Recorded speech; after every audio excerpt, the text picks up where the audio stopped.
علیہ وآلہ وسلم کا گزر اسی گلی سے ہوا۔ حضور کے ساتھ صحابہ کرام بھی ساتھ تھے۔ حضور صلی اللہ علیہ وآلہ وسلم نے جب ان بچوں کے پاس پہنچے جو بچے جگہ کھیل رہے تھے تو حضور نے ایک بچے کو اٹھایا۔ غریب سا بچہ تھا، پرانے کپڑے پہنے ہوئے تھے، پرانا لباس تھا، مٹی سے بھرا ہوا تھا۔ اس بچے کو اٹھا کر حضور نے گود میں لیا، اسے پیار کیا، اسے بوسہ دیا اور پھر اسے چھوڑ دیا۔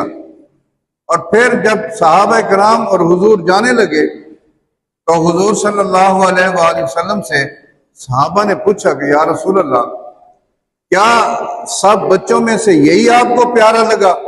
صرف ایک کو آپ نے پیار کیا، اسی کا بوسہ لیا، اسی کو اپنی گود میں اٹھایا، باقی بچوں کو ایسے نہیں کیا، اس کی کیا وجہ ہے؟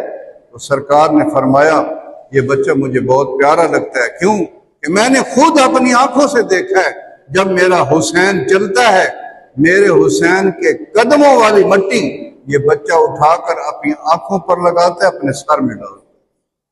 مجھے اس سے